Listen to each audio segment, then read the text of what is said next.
Well, hello, everybody, and welcome to another episode of the Teacup for One Oscar Movie Marathon. My name is Matt, and I have 2 degrees. And today we are talking, I think this is our first week, we're not talking about a Best Picture nomination, but a Best Animated Feature nomination. Today is all about Guillermo del Toro's Pinocchio, which is a Pinocchio adaptation unlike any I've ever seen before. So much to discuss. It was terrifying. So, yeah. Lots to say. But first, let's see. Who do we have here in the chat joining us? It's my cat, Sabrina. Hello, Sabrina. Happy Wednesday. Eliza, good evening. I don't care for the movies you are reviewing. Eliza, the cat, has very specific tastes. I will make a small effort to watch this Toy Boy movie, but I will fall asleep. Maybe you should review Puss in Boots. I have it on very good authority that the Puss in Boots movie, the new one, The Final Wish, is legitimately amazing. So at the very least, I'm going to see it. And if I think it's discussion worthy, maybe we will, Sabrina. Maybe we will. Who else is here? Martha's here, my mom. Fantastic. So that aligns. We have 3 people watching, and they seem to be my 2 cats and my mother. So hooray, personal family show. Woo. Okay, let's bring in our first guest for today. Is she made of pine? Who knows? It's Tinker J. Woo. Hello, Jeanette. As far as storybook characters. That's me. Oh, yeah. Oh, I should have said she's the Blue Fairy's distant cousin. My gosh. I always admired the Blue Fairy, but this Blue Fairy is pretty amazing. The Sphinx thing? Oh, no, the Sphinx thing I would take that. Yeah. Yeah. Oh my gosh, amazing. So, opening question, favorite puppet? Favorite puppet, just in general, ever? Mm-hmm. Gosh. Okay. I mean, I would say, you know what it is? It's those puppets that are in Sound of Music. Yes, the Lonely Goat Those Herds. were yeah. Yes. I think those were my favorite puppets as a child. And honestly, every time I think of like marionette style puppets, that's the ones I think of. Oh, amazing. Those are like puppet magic. So I still don't know, how do the eyes blink? It's witchcraft. I know. When I was a kid, I was like, oh my gosh, I want those. I wanted a set of them. Yeah. I still do. I want that theater. That theater was amazing. Yeah. Oh, we got Vince chiming in. Lamb Chop is a quality puppy. You know what? Vince chimed in. Let's bring in our next guest. It's Lisa Alves, everybody. Hello, everyone. Hello, Lisa. Hello. You look magical tonight. Oh, thank you. Thank you.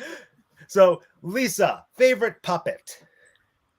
Well, I was going to say Lamb Chop, but Vince beat me to it. So now I feel like I need to come up with something else. You know what? No, I'm going to go with Elmo. I love Elmo. He is so hilarious. I just saw Lizzo's feature on Sesame Street this morning. Lizzo was on Sesame Street?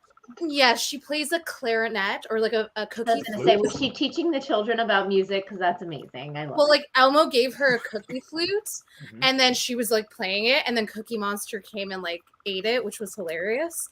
But yeah, no, Elmo is cute. I love his laugh. He also has a demon quality to him, a mischievous quality to him. Yeah, I think anyone that lived through the Tickle Me Elmo remembers how demonic Elmo can sound.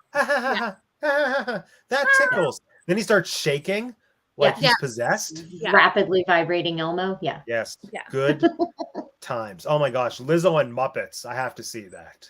You have to. That's the combo I didn't know I needed. Woo. How come Lizzo wasn't the Super Bowl halftime show performer? That's my question. I mean, the country's not ready for a flautist as the Super Bowl halftime, and I would appreciate it. Yeah. I mean, Rihanna, from what it seems, did a great job, and also performing while pregnant. Applause, amazing, especially on those terrifying platforms. But I've said this to a friend of mine. This has nothing to do with Pinocchio, but I don't care. It's a tangent. Yeah, I always feel like the Super Bowl halftime show performers are people who were at their peak 2 to 3 years ago. Yeah, is that just me? I know Rihanna and others. It's usually a few years after. Yeah. I think it's because they book them whenever they book the stadium. I feel like they're and you'll be it. Yeah. That could be it. Well, I can't wait for the Lizzo halftime show in 2030. Yes, it's going to be so good. Woo! All right. Let's bring in our next guest. It's about damn time. It's a Lizzo reference. We have Morgan. Woo! Hey. Morgan, hello from Teaching Disney. Hello. Happy to have you. Is this your first time back this year? I can't remember. Since January? Yeah, it is. This is actually my first video. The first time I've been on YouTube all year. Welcome back. Happy to have you. So same question, please. Favorite puppet? It's gonna be Molly from the Comfy Couch. You Oh, have very that good. in the States? Yeah. Yeah, Huh. that was like my everything. I thought it God, was- you're making me feel old again, Morgan, because the kids I babysat watched that show. I'm sorry. What? No, we had that show when we were age appropriate as well. Oh, I I was know. fully Molly, and I was fully like into it. Didn't realize she was a clown until I got older. That show Aw. terrified me to Oh my no God. end. Why? Like, not so much Molly. It wasn't the clown thing. It wasn't the doll. It was when we went into the world of like her little toys. Those things that were like they were Yeah. like fleshy plush style masks, and they just had like big round noses, and they didn't talk. They just kind of mimed and spoke gibberish. That was like a nightmare fever dream for me. I don't remember that at all. Yeah, you probably blocked it Terrifying. out because it was terrifying. Oh my God. I need to I didn't go think it was back. terrifying. Hated it. But the clock thing was fun. I always thought I'm flexible enough Yeah. to do this. Then I The wasn't. clock thing was fun. I was Lunette the Clown for Halloween a few years ago. That's It was a huge hit. incredible. I'm sure it was. Did you have the doll? My best friend was Molly the doll. So it was like a couple There you go. costume. And it was so cute. I love that. Yeah, Very highly cute. recommend. Start planning Halloween, folks. Let's see. Oh, Martha's welcoming you back. Woo. Hi. Martha says Kitty Go Lightly is my favorite puppet. Lamb Chop and Kermit are also favorites. Kitty Go Who's Lightly is Lamb Chop? Lamb Chop. She's Oh, Lamb Chop's so precious. amazing. Wait, remember we talked about Lamb Chop during the Christmas game show She's because the little white one of the sock puppet questions with, was like, the Lamb Chop red- Hanukkah. Yeah. Yeah. White pup, like white She lamb. was before your time, Morgan. Before your time. I think I probably asked the exact same question, but Go on. it feels like it's been a whole year since that show. Finding a picture. Yes. Finding a picture. You know who I like as a hand puppet is Triumph the Insult Dog. There we go. That's another Lamb good Chop. puppet. Triumph the Instant. Yes, I've seen that like circulating on the internet somehow, Yeah. some way. Yeah. I love all puppets. Thank Speaking you. of puppets, let's bring in our final guest. He's a real boy. It's Alex T-Tie. Hey, Hello. Oh, the blue void has returned. yes. I like the Yes. avatar background. Yes. That's He's a yes. He's a composer of great songs. Inadvertent Avatar reference. But Well, inadvertent I Avatar accept. 2 reference. Yes. So Alex, same question. Favorite puppet? I have three. So number one is the xenomorph at the end of Spaceballs. Good. Number two are the puppets / the one puppet that the camera zooms in on, if my memory serves, in the original Shrek when he says, "Tie your shoes, wipe your face." Oh my gosh, I yeah. forgot about that one. And number three is Bert for the Bert stare. Bert from like Bert and Ernie? Bert and Ernie. Yeah. Ernie. I feel like I know what the Bert stare is. I'm not positive. Can you show me, Alex? What does it look like? I can try. Okay. He has to use finger eyebrows. Yeah.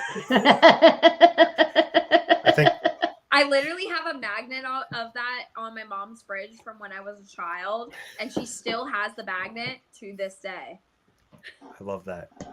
Love I it. feel like as Canadians on here, it would be terrible of us to not mention Ed the Sock as our favorite puppet. Is he a Canadian? Yeah, he was from Much Music, no? Oh, I didn't watch much music, so that makes perfect sense. Oh, we had much music too. Yeah. I feel like Ed the Sock Good. is like the rated R version of Bert. I believe it. Same attitude with I don't know. the cigarettes. Oh, when we're talking about Canadian puppets, does anyone else remember Under the Umbrella Tree and those three puppets? No? Yeah, I think I actually saw that here in some capacity. Was that the banana people?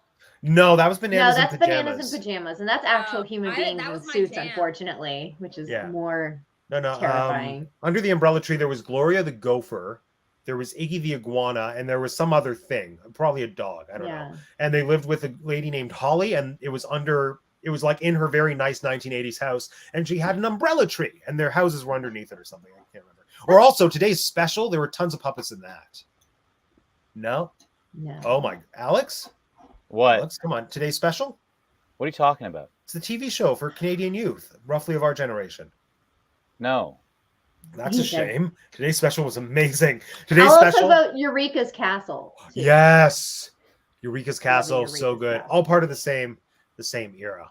I just agree, remember yeah. the only other thing that had puppets when I was little, other than like Sesame Street, obviously, was the Bear in the Big Blue House. Oh my god, I remember yeah. that. That was a huge puppet. The bear But cha-cha-cha. other than that one, it was I don't remember the name of the show, but you could submit your picture into the show and they would like create you your own show and your own movie. Oh, I thought you were talking about Teletubbies for a second. I was like, I hate to break it to you. That was people in suits. No, and they were puppets. They were puppets, but it was similar to like Steve Irwin's Bindi Irwin's like small Zaboomafoo? show when she was little, but it was think it was slightly different. Maybe Zaboomafoo. Saboomafoo with the Craft Saboomafoo. Brothers. Yeah. No, yeah, I just Delightful. know I have the VHS somewhere. We all love puppets. We do all love puppets. And I think the observation we're making here is that more often than not, puppets are geared towards children. And this puppet movie is almost definitely geared towards adults. So let's talk about the terrifying Guillermo del Toro's Pinocchio. Well, I say terrifying. I did love it. I really loved it. But also it terrified me and made me feel things that I didn't like. So let's talk about first impressions of this movie. I'll go first because I've already kind of started. I went in knowing that I would really love it or like it at the very least, but I suspected I'd love it. And I did end up loving it. But even though it was Guillermo del Toro and he's responsible for some of the most horrific images I've seen on film that I still try to cleanse from my brain, but I can't. I feel like I wasn't prepped for how bleak this movie was going to be. Like I thought it would have a little bit of like a creepy factor to it, but it would still be a family-friendly movie with a little bit of an edge to it, like a Return to Oz. But there were points when I thought this is a straight-up movie for adults. It's Mussolini. It's fascist Italy. Here we are. I have more thoughts, but yeah, that's my opening statement. I loved it, but wasn't prepped for how uncomfortable it would make me. There we go. Jeanette. So I loved it. I'll say that off the bat. Like I actually liked it more than I suspected I would. This is not a tale that I particularly like retellings that I've seen before in the past. I tend to fall into that box of comparing it to the Disney one because it's the only one I've ever liked. And also just any other iteration of Pinocchio that has come around before this one has been like beyond creepy. Like I feel like any other version that has come out, all the various live action CGI ones have been really weird. So anytime you give me something that looks like claymation instead of or stop motion instead of you looking like you tried to make a CGI thing that looked real, I'm going to prefer the stop motion claymation thing because then I think you get a lot of realism without having to look real. You get all that practical effects feel. I did not know that the Henson Studios were involved in this until at the beginning. Yeah. Like the second credit that comes up at the beginning is Henson Studios. I rewound it like 3 times. I was like, really? So yeah, they're the ones doing the practical effect parts. Obviously it's all cleaned up with CGI and stuff, but that blew me away. I was very impressed. And my daughter watched the majority of this movie with me. I started it and she got interested in it. And she doesn't really like to sit down and watch movies very much. She's more of like a show person. And definitely hasn't been into animated movies that much as of late. So it was exciting. And then she ended up she liked it. And we did take the appropriate time during the movie to explain who is Mussolini and what time period we are living in this movie and why they don't go to Pleasure Island, why they go to war camp. Military camp and explain it. Does that really happen? I'm like, unfortunately, yes, that really happens in the real world. And it very much happened then. So yeah, it was a learning experience. So I appreciate that. And then the thing I'll end with on first impressions was I halfway through this movie to the end was just a blubbering mess. So yeah. Well said. Lisa. I absolutely loved it. It was one of the first movies I saw at the beginning of 2023. And I was like, this is it. This is the best movie of 2023. I don't need to see any more movies. Obviously, I've seen a few. some have taken that spot already, but it's still like up there for me as like one of my top 10 favorites now, because I never was interested in Pinocchio when I was a kid and watched the Disney version. Like, I hardly remember it. Like, I hardly remember the whale scene or the island scene. Like, I hardly can recollect anything important from that film. But like, I know the character of Pinocchio because it's so ingrained in our culture. But yeah, I was never a fan of the character. And also, this was my first Guillermo movie as well. Like, I've never Oh. seen any other of Not his any other Guillermo? none. But I know like he does like creepy things. Hmm. And yeah, I just haven't had a chance to take a look at his work. So I am now a Guillermo del Toro fan. I now love this movie. And I think what, besides like crying a lot at the end, I think what really moved me as not only an audience member, but as an artist myself was the after credit feature that I think Netflix has. It's like a 30 minutes just thing of Guillermo talking about his team and like them showing you the behind the scenes work. The amount of effort it took to make this movie, like any stop motion, is amazing. Yeah. But the amount of detail and like love Guillermo has for his work, Mhm. and it's just so incredible, and you can totally see that through the movie. But to hear him talk about his work was like, you're an artist, like you're a true artist. You love what you do. And yeah, I just think Pinocchio is amazing, and I hope it wins the Oscar animation. I feel like it's almost no contest. As much as I would love to see Turning Red win, because obviously Canadian and Yes. like female director, love all that, but like I think this deserves to win. Like there it is. It was also so interesting to like talk about Guillermo, because right before I watched this, I found an article online about his 5 favorite movies. I just thought, I'll read this, why not? And then Disney's Pinocchio was there. And then he went on talking about how like that's his most formative movie as a child and how he pairs it with Frankenstein. And like those are 2 of the same thing in his head. So kind of going in with that context, everything made sense. It was just like so obviously a passion project. And then also kind of like the Frankenstein parallels when he's creating Pinocchio. I was like, I see what you did there. Yeah. Guillermo. Yeah. Monster movie. Love it. Morgan. So I watched it last night. I had anticipated to watch it a lot earlier, and I don't know why. I just didn't. And so I watched it last night, and I can say it kind of terrified me. I do like it. I disagree. I do not think it is a kids movie by any means. I don't think it will, especially with everything that's going on. It will definitely not make the cut to be shown in a school, in my opinion, ever. But I thought it was I thought it was a more interesting take on it than I've ever seen before. Because like you could see like the things that were the same, but then you could also see like the things that they changed. I didn't really care for Pinocchio very much growing up either. Like I saw it once and I don't remember much of it. But I did just see the new remake, and I can tell you I fell asleep during it. That's the worst movie I've seen in years. I was going to say, can we start the comparison of this movie to that one? Because it chomps it so hard. Tom Hanks had no right to play. The only good thing about that movie was Figaro, and I will rewatch it for that adorable little CGI kitten. But can I just say, it took me a hot second to figure out where we were in the world and where we were in the timeline of things. It For did this movie? not click. I like, because they said fascist, and I was like, and then I saw the Nazi stuff. I was like, oh, and I saw like him going like this. I was like, oh, are we in Germany? Like, I'm so confused, and I completely forgot Italy was a part of that war. And like, yeah, Italy. It was a world war. Talk about, at least in my school, they never talked about it.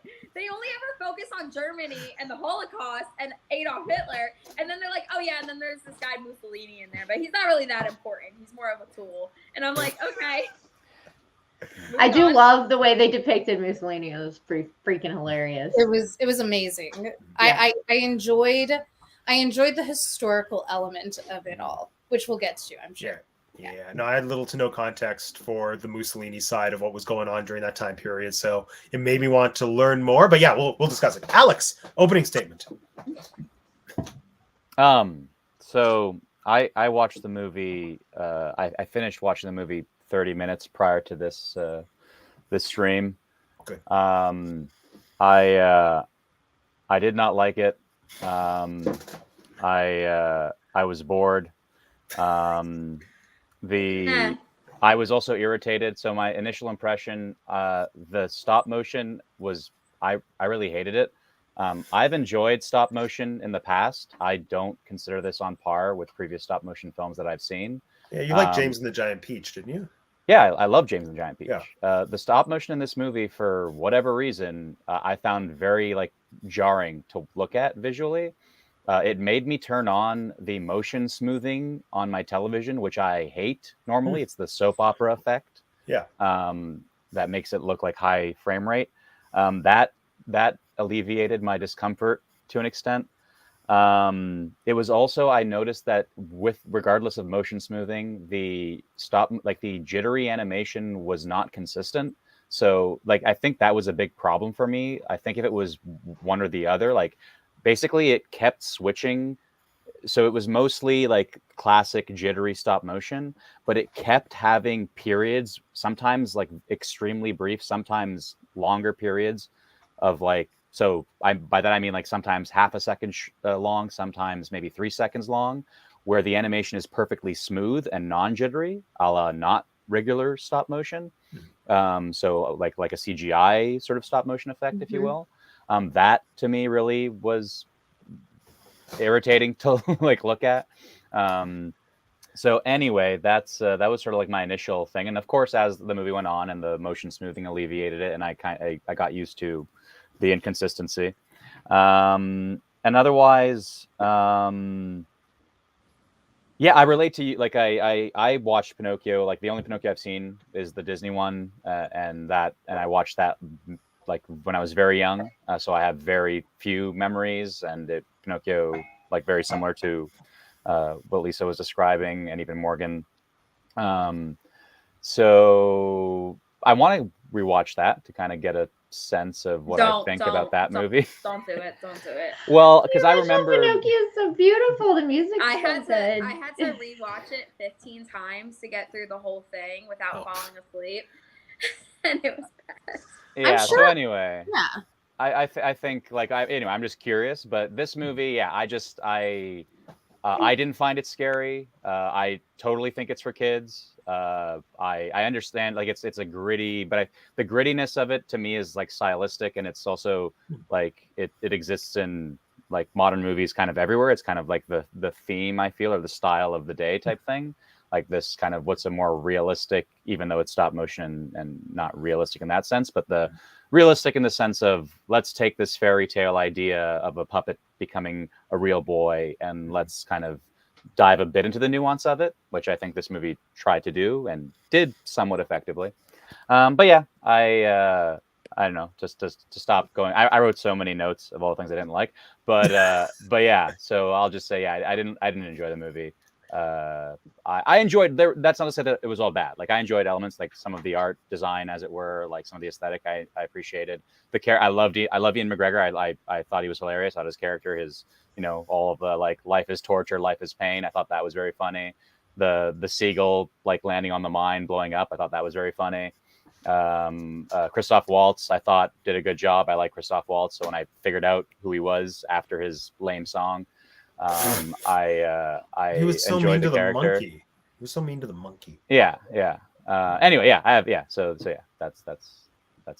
That for is now. it. Okay. All right. So much to unpack. First thing I want to discuss is this weird trend that we kind of saw between the Disney live action remake, which was a piece of garbage, and then this about Geppetto being a sun widow. having a dead child and then Yeah. having that kind of be his motivation. Because from what I can tell, and I didn't do very much research, but I don't think that's from the book. I think that's something that Disney and Guillermo del Toro kind of independently decided to layer into the story, which I personally think it's a smart choice, because the trap with Pinocchio, from what I gather, is that it's really hard to turn it into a feature film because the source material is just very episodic, because it was published as a bunch of short stories in a magazine or something in Italy in like the 1800s. And so there wasn't really a through line. It was just like adventures of this obnoxious puppet who happens to be alive. And so I think the challenge and the reason that Pinocchio movies have a track record of not being the greatest is just because the material is so difficult to adapt. So how do we feel about that choice, about having Geppetto be like the father of a deceased child? How does that affect the story? I personally love it, but that's just me. Yeah, I think in the first one, I mean, like, not the first one, I don't want to call it the first one, sorry. In the Disney one, they weren't going to approach that back then. I don't think they would have brought that up. They always kind of, even though there were dead parents in the movies, then they usually like glossed over. Like the beginning of Cinderella is very like, Right. the mom was dead and blah, blah, blah. So like, I feel like maybe it could have been inferred, and like it's just, like, why does this old man want a kid, right? So that's the most logical explanation. I think it's good. I think it also sets the story up for the you can gauge the amount of bleakness and morbidity that you want to tackle in your story by how forward you are about what happened. And in this one, they were pretty darn straightforward about how that kid died.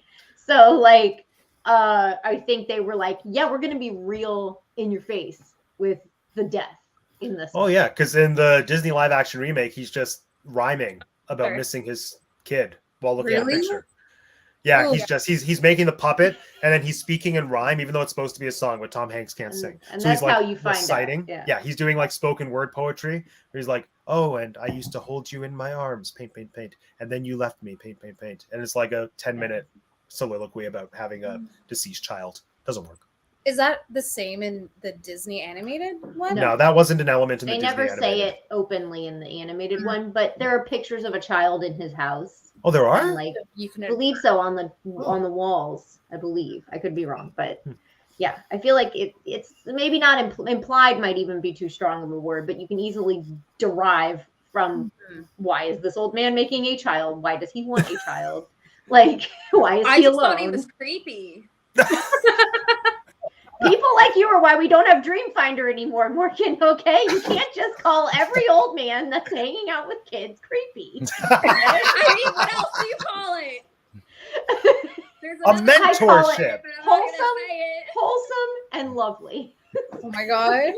Mine was a P word.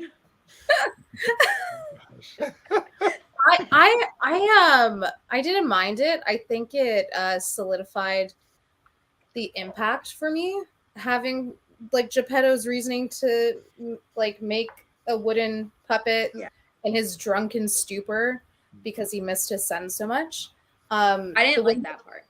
I think like I don't know, like I could do without the music, but I think the despair was very evident, and I think the sadness was totally there and it was captured.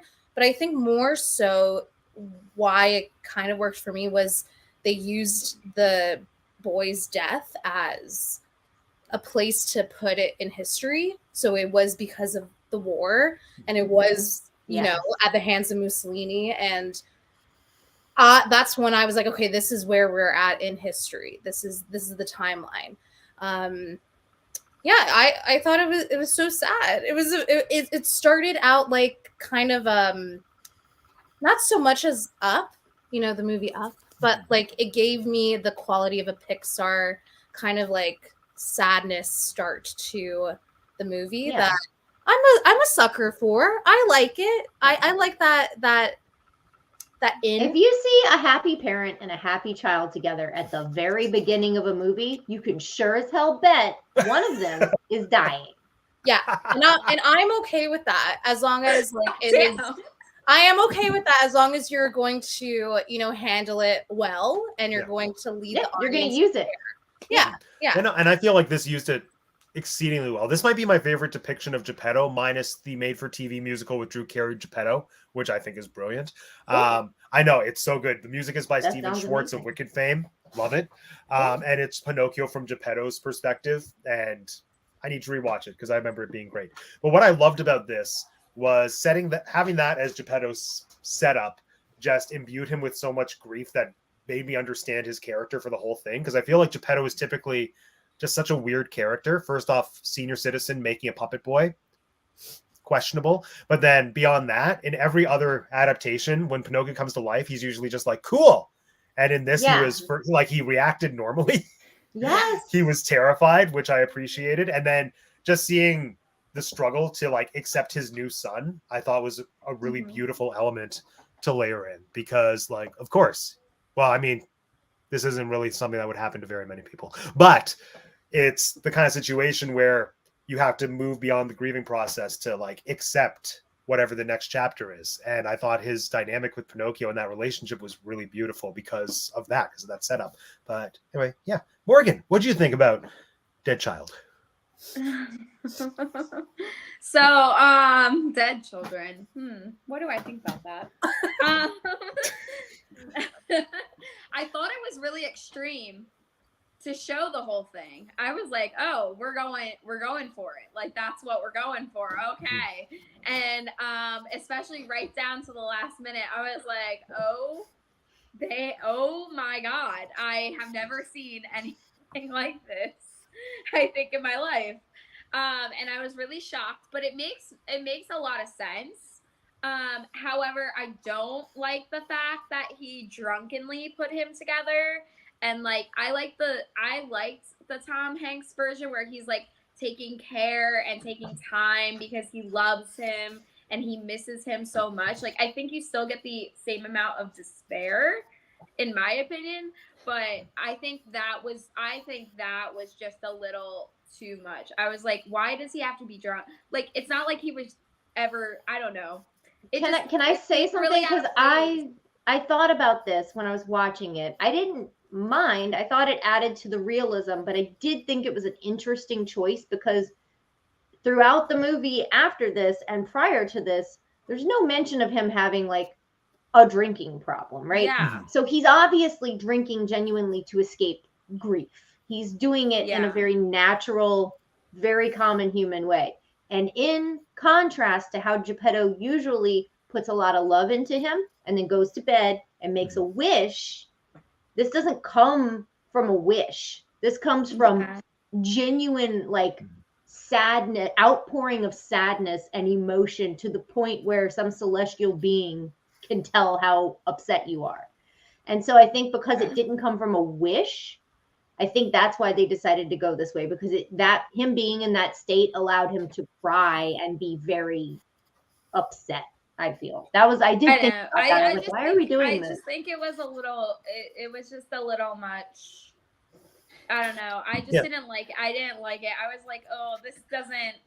It was more violent than I'm used to the Pinocchio creation being. Yeah, it can be triggering for some people. I mean, like, honestly, especially in a tale like this, like something like that can be triggering for somebody to be watching a tale that you do not expect to see something like that in and be like, oh, okay. It was just so realistic to me because I have a lot of people in my life who have turned to alcohol, not being an alcoholic previously, when they have lost somebody. And then it's like a downward spiral either into alcoholism or into like another type of addiction to heal their grief and their pain. And so, yeah, I was very much like, this is a realistic depiction of like someone dealing through grief, even though it's like not pretty and it's quite aggressive and violent, but like that happens. And I have like, it was very relatable for like the people I've seen in my life who have lost children, parents, and it's sad. That was like the first emotional reaction I had in the movie.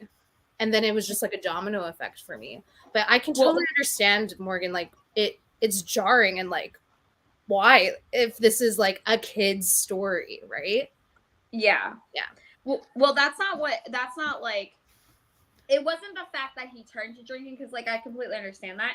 It was him putting Pinocchio, which essentially he was saying, I'm going to rebuild my son, like putting his son together while drunk out of his mind and angry is what I was like, I don't like that. Like, I would rather you take time and take care that if you're really going to put them together, like, still be sad, but don't be angry. He was very angry. And I was like, oh, I don't. And you can tell, like, how Pinocchio is built, that it was built hastily and out of anger, not out of love. And that's what I didn't like. That it basically looked like he, like, hated, like, I don't know. I just didn't. Like, he blamed his son in some way for what happened to him. And I was like, I don't like this. I think that's an important point you made there at the end, Morgan, in terms of the aesthetic of Pinocchio, though. I think that's a big, not a big, but that's the connection that I made. I immediately kind of saw it as he's not taking his time, and therefore this is why Pinocchio looks the way he does, which he's not that pretty. So, No. But he's cute. oh, he's cute, but Yeah. you know, he doesn't. Yeah, look... but like, chaotic. I feel like this is the most chaotic Pinocchio. Like Yeah. It's puppet also Pinocchio. consistent with Guillermo's aesthetic, Oh, of right? Like course. it's Yeah. very much a Guillermo take on Pinocchio. So, you know, not to necessarily suggest that Geppetto's, like, I don't think that his, like, I'm not trying to say that his, like, drunkenness and anger and all that backstory was purely a device to, or like an excuse for Guillermo to have a Guillermo looking Pinocchio, but like it is consistent with that. Like, yeah. Did he have one ear the whole time? I think Or so. did he move the ear along the way somehow? Can't remember. No, I think he just forgot to make the ear. And so Okay, that's what I thought, and Yeah. I couldn't figure it out. Now he does say he'll finish him in the morning. Did anybody here ever read the book as a kid, The Stinky Cheese Man? no. No? What's the stinky Okay, cheese man? so I was sitting here trying to think, and I was like, who does the messed up Pinocchio remind me of? Oh my And God. he reminds me of the Stinky Cheese Man, and I don't know why, because it's not a huge likeness.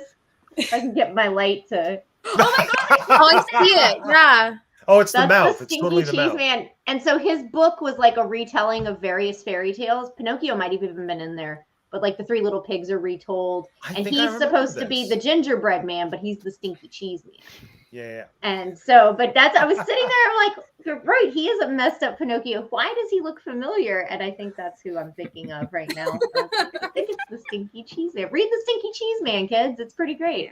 I'm gonna read the Stinky Cheese Man. That sounds amazing. Never heard of it. So, we've kind of segued to this, but how did we feel just about the overall Guillermo reinterpretation of Pinocchio, specifically the time and place that he chose to set it in, the adjustments he made? Like, why do we think he chose fascist early 20th century Italy?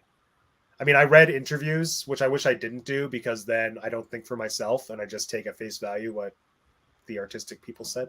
But I know, like, I personally really enjoyed it. Like, this is the kind of thing that gets me really excited, is seeing something that's familiar, that's like reinterpreted in a new way, very much tied to time and place. And I find that exciting and thrilling.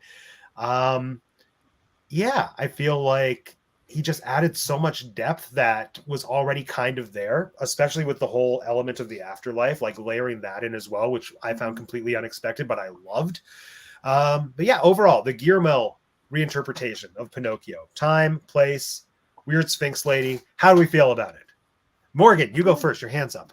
Okay, so I have an issue with the timeline. Mhm. So my being from a place where pine trees grow very often, I had a great issue with that whole scene of, oh, he planted it and a few years went by and suddenly it's a giant big tree. That would never happen. That would have to take that tree at least 50 years to get that big. So the fact that it did that in 2-3 years, since we're still in the war, not probable at all. And they said it was the Great War, which is World War One. Not His son died in World War One.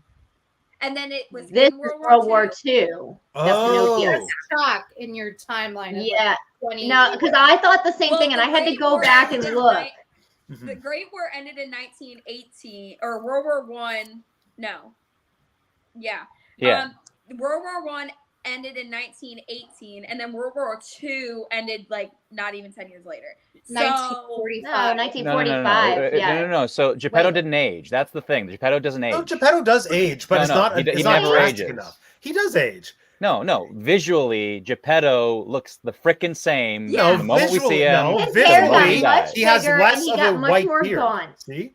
Even Yeah. though I think it would have been more effective if he had no beard. That's just me. I think he should have been no beard Yeah, in the first I chunk. thought he didn't Yeah. age. So that was my take. Yeah. A little bit. He got Either more way, gaunt. that Yeah. tree would not have gotten that big, and it I thought the really same changed. thing. I was I like, thought that too. a I blamed freaking it on pine magic. tree grew that fast. But yeah, the World War I and World War II thing really, I had to rewind it. I was like, because they showed a date and it was in the teens.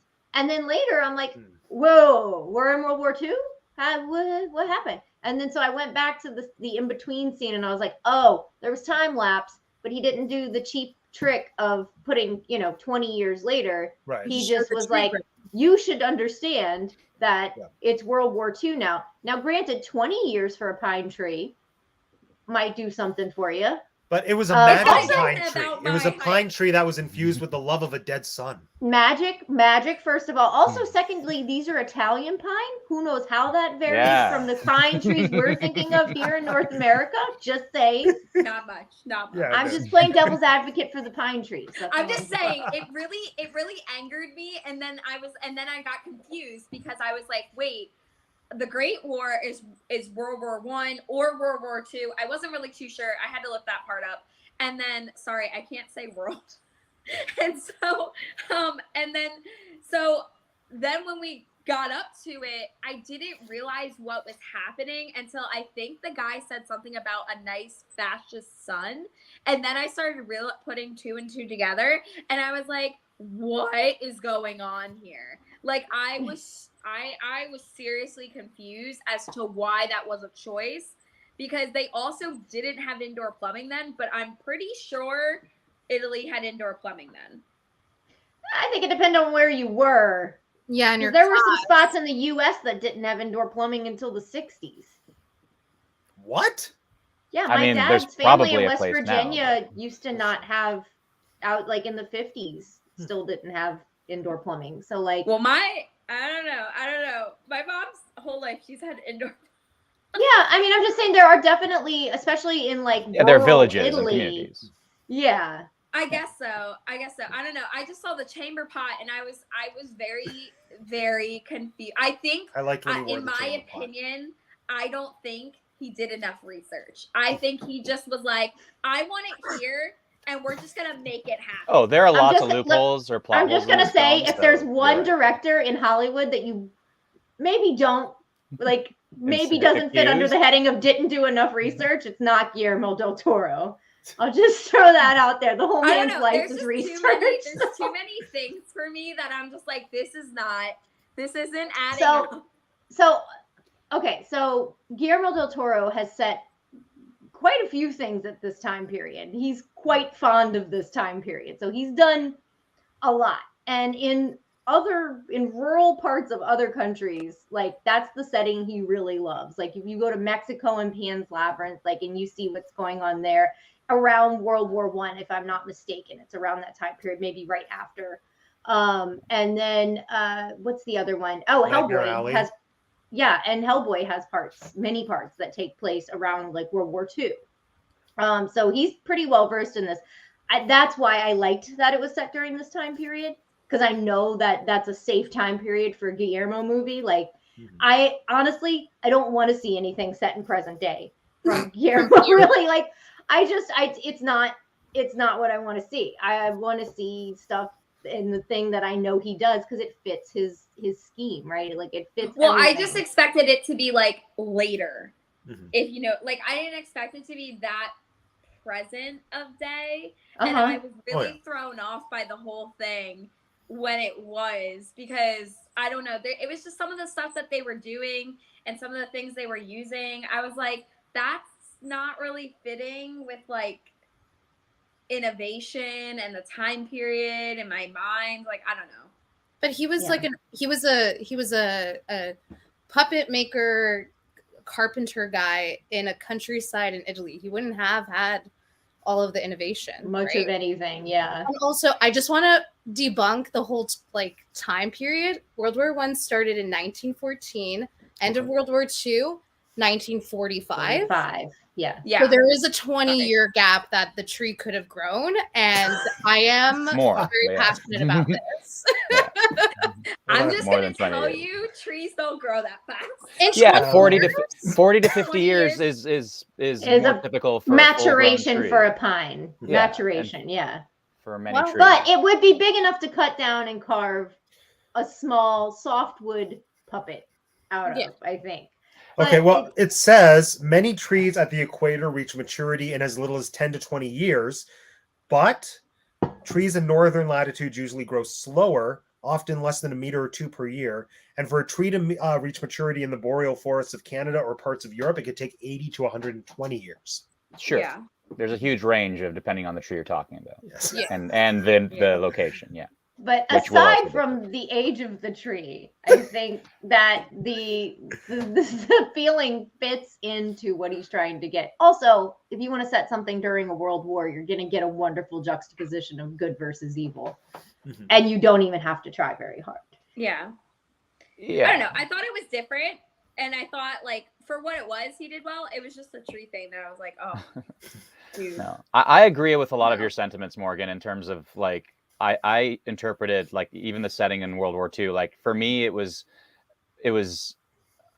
to me it made sense because it, like what you just said, Jeanette. It there are like strong images, right? It's like what's the literary term for like iconic images that convey meaning, like the Bible or whatever. There's I forget, but there's a word for it. But anyway, it's like World War II, not fascism, Nazi symbols, all these things. Like people see them and they immediately evoke emotion, and I think that's probably relates to why Guillermo loves that time period and that aesthetic. And I think that's the way I interpreted it in this film. I didn't have a problem with that, but I also I agree in the sense that I don't like Guillermo. Well, so one thing I agree with is, or that relates to this idea of like maybe not doing research, but it's not quite that. It's the idea that this movie for me fell short in terms of exploring the themes that it brought up. So, for example, like the only thing that really stuck with me in terms of the movie, like for me, giving me enough stakes to care was Geppetto's grief. But everything else, like, for example, the fact that his boy, Carlo, is killed by bombs during the First Great War, and then and his reaction to the idea of Pinocchio going to war, he reacted. He told Pinocchio that it was bad to go to war, but in like the movie did not, in my opinion, make a strong point of like for me, it would have been impactful if Geppetto like just lost his shit and like screamed his head off. It's like, my boy, my dearest boy, who I made you because of my grief for that boy, he died because of a war. And now you going off to a war, and not to get angry at Pinocchio, but the idea of it. And anyway, like this would have been an impactful communication, in my opinion, from the movie, a thematic expression that would have had impact and been engaging. But the movie doesn't do that, in my opinion. No, we did. We kind of got that scene though when he was yelling or getting angry at Pinocchio, saying, "I owe this guy all this money now, and now you have to go to war." Yes, that's and the you have scene no what I was choice." talking about. Yes, Yeah. he does react. That's the scene immediately following when the fascist guy says you need to go to war. So I acknowledge that already, Matt. Yes. But I just disagree personally, and I'm not saying that everybody else is wrong. I'm just saying for me, the movie did not convey a meaningful amount of anti-war sentiment from Geppetto that I would have expected him to have when his son was killed by consequence of a bomb dropped to lighten the load, as the movie describes it, which of course Geppetto wouldn't know. But anyway. Pinocchio but I think at that point, though, and he does that. So he doesn't care enough about Pinocchio at that point to. Yeah. Yes, I that understand. emotionally invested. Sure, and that's a that's a valid point. But my point is that the movie, that's valid, but the movie has an opportunity, and that not even necessarily just through that. The movie has an opportunity to, for example, say something meaningful about war. and I don't think the movie really does. Aside from, sure, it shows the consequences, Carlo being killed by the stray bomb, as it were. So it says it, but it doesn't do any work to say it. It just shows you some stuff. It just sets the movie in this time period, in this place of the First and Second World Wars, and by virtue of that, of the setting, it sort of, there are some messages of war is bad, but anyway. I think Guillermo does do like talk about war and how it's bad in the youth camp more so than outside of it, and I think that was a smarter choice on his part, because you are seeing like these Nazi youth kind of questioning like what they're being told to do and what they're being educated on, because there's not a lot of stories I can't like fictional stories I can think of that look at war in that kind of view. We see a lot of, like parents saying, don't go to war, or like, I'm a pacifist, I don't believe in war. So I do think he does try to do what you're saying, Alex, just in a different area of the movie. And I think it's a stronger choice from a narrative standpoint in like this current like 2023 like viewership. To me, I would say that, like, so the example of like the Nazi youth camp, to me, that still rings more towards by virtue of the setting. So you're saying, Lisa, that like you like the idea, like films exploring, for example, that like not like the phenomenon of like the Hitler's youth or whatever, or like not like youth soldiers. You're not very familiar with that. Is that kind of what you're saying? Like, no, really, like I know of it, but I don't see a lot of or read a lot of stories nowadays about like people in youth camps are being trained as like in enemy lines and questioning what they're being told to do by authority. And seeing that in this animated movie, I was like, oh wow, like like there are good people on the bad side being told what to do. Yeah, and I think that scene in the camp, when they have that scene when they climb the thing and they bring the flag down together, I thought that was a really strong scene in that communicating that no matter how hard these kids or anyone tried to not be at war or to be at peace at that time, that it was going to be forced upon you in some way, and that and much like in Pinocchio's story all the time, every Pinocchio story is whether the father protects him or throws him out into the world or whatever, it's life and all the ills of it are going to be thrust upon you, whether you seek them or not, whether you are falling into it or not. Like, I think that was one of the things I saw in that scene that I personally hadn't seen in many tales of this sort, but especially in Pinocchio. Like, they took that to a higher level. It wasn't just his dad's trying to protect him and the world's going to get to him anyway. It was like anyone could not want to fight or not want to do the wrong thing or not even know what the wrong thing is, which is what Pinocchio was doing. And then they pointed out to you that Candlewick was pretty much Pinocchio because he's being puppeted around and he doesn't know what the wrong thing is. And now he does. So that's like, that's the reverse. His dad was bringing him out into the world with a lot of bad intention, and the good's going to find him anyway. So that whole scene was really powerful in a way. Like, it was a little almost cheesy when they had the flags together, but it worked so well. Like, that scene really choked me up too. And then you got into another really dark scene after that. So I think what I was just getting at, Alex, was like, as a Westerner, I'm very spoon-fed the tale of like parents telling you don't go to war, like you're gonna die or like whatever, like, the lovers and like the guy goes off to war. And I think seeing that story told in a different perspective that I'm not used to was very impactful. And even though it was cheesy, like I think it drove home a different take that's still notes what we are looking for in terms of like the commentary on war, just in a different place, if that makes sense. Yeah. No, I'm still struggling with how the story benefits from being set when it is set. I do think that there are benefits and it makes it infinitely more interesting. I just can't really articulate why, which I wish I could, but it's a strong choice that I enjoy. Like something that I found really interesting was just the complete turnaround with everyone in the community hating Pinocchio and like thinking he's a demon possessed puppet, because he is. But then when they realize that he's useful, that's when everything turns. And like he can be used for entertainment, he can be used as a tool of war. That was a moment for me where I thought, okay, I'm starting to see how we benefit from setting it here. I'm starting to, so that's interesting. Something else kind of related, but not at all related, that I want to touch on is how the ending was approached, because I thought it was super bleak. Basically, just all of his loved ones died and he stayed alive. And this is also something that the Disney movie, the live action Disney movie, kind of waywardly did, where they didn't make a big deal about him turning human at the end. And they even they very lightly imply it in the Disney version, but that seems to be a new approach to Pinocchio retellings, is he stays a puppet. He doesn't get to be a real boy. And I read an interview with Guillermo where he was saying that he just doesn't like the reading where you need to become flesh and blood to validate your existence as being real.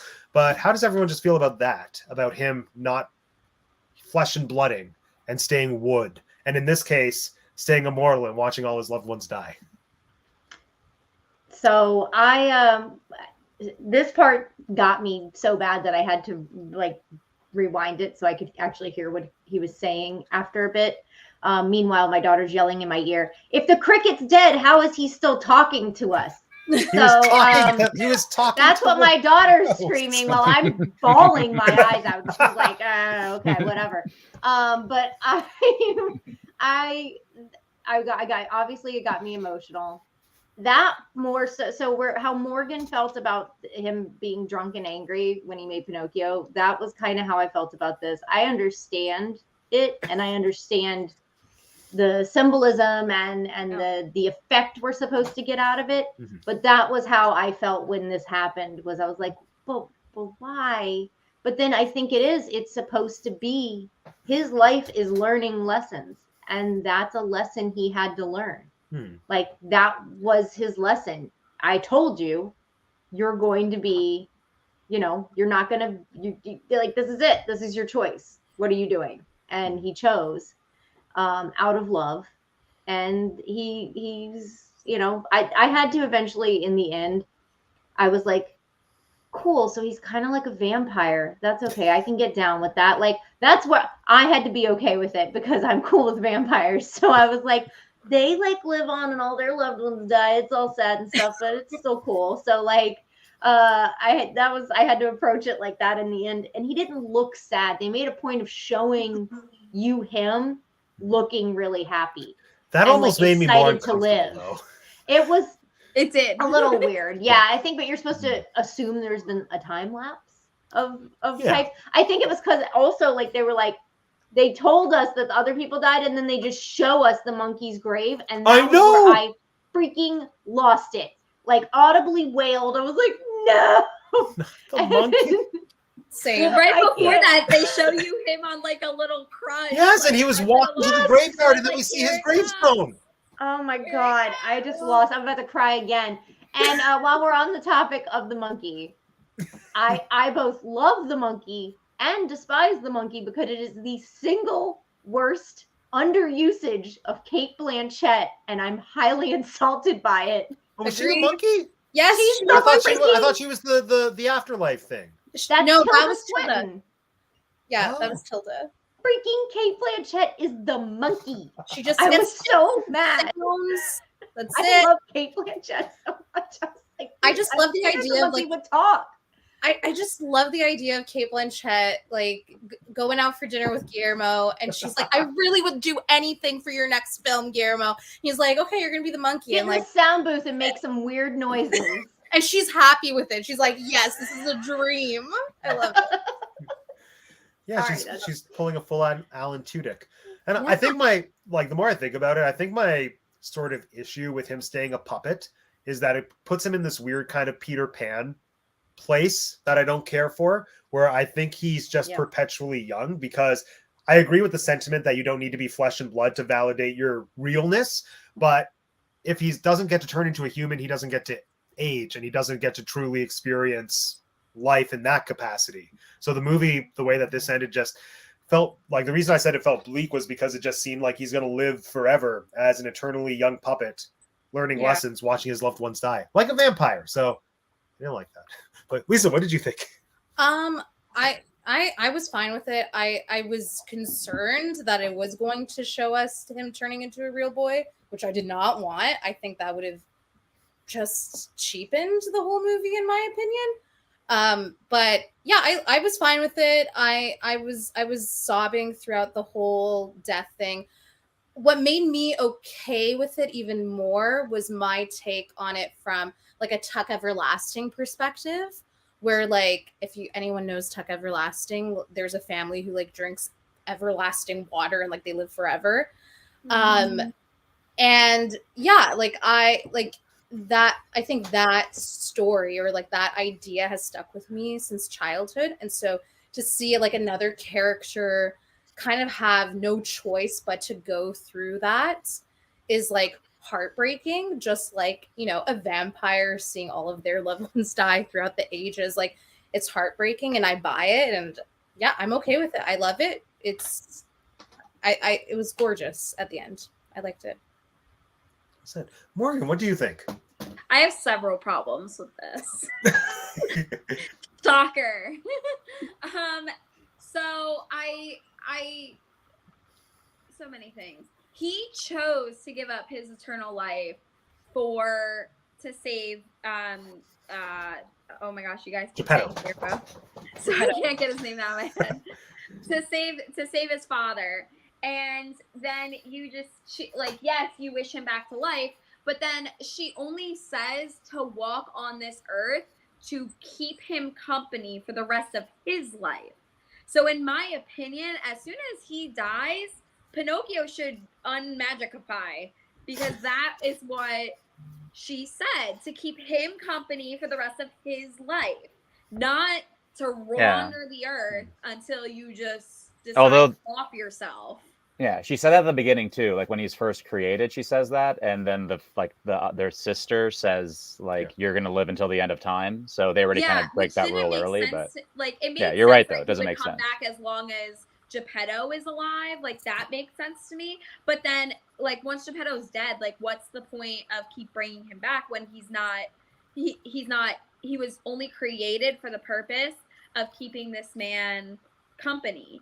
And so, and I understand like he got other friends and that's fine, but once they're all dead, then what's the purpose for still being here, you know? I mean, I don't understand it. And then it makes you think, well, how is he gonna die? Well, he's gonna have to off himself, re-break that thing, come back alive, and re-kill himself.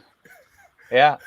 Because in every story, they always say, all those people that are eternal beings, they're always like, you know what? I really wish I wasn't eternal anymore. And they try, and they can't make it work because that's not how that works. And it just made me very upset that and like you said, like now he doesn't get to grow. He gets to stay a child forever. But he's in a child's body with an adult mind. And I was like, I don't like that. Let's not forget, he's still made of wood, and he can still burn. Yeah. The movie's not clear on this. Walk into a fire? It's not all bad, Morgan. Like, completely glossed over the fact that he made this newfound friend in a tragic situation of them being in basically a kid's training camp, and that friend got bombed to death. Yeah, we don't really know what happens. Completely glossed it over. They're like, "Oh, we're more concerned about the cricket and the monkey dying." But I was more concerned about the cricket and the monkey, whose dad literally tried to kill him. Yeah. No, except I think after the bomb drops, I think we see Candlewick run away. He survived. He's running around looking for Pinocchio, but then once Pinocchio's in the sand and he's like on his little thingamajig, you see behind him the entire thing implode. Oh, okay. Oh. So that Yeah, might... and but Okay, I bombs didn't notice continuing to be dropped. Honestly, I don't think anyone got out of there alive. All right. And the fact that he was even within radius and somehow was unscathed. Yeah, originally. Realistic at all. Yeah. The movie, like, you could... Pinocchio, technically, like, the movie already shows us the rules don't matter, right? Like, the time lady, she says, like, you're going to live forever until the end of time. Then she says next time, actually, you can break the rules and you're going to die. So Pinocchio, and then at the very end of the movie, we don't actually know definitive. I mean, yeah, it's not clear if he's like mortal, but he just, doesn't get burned.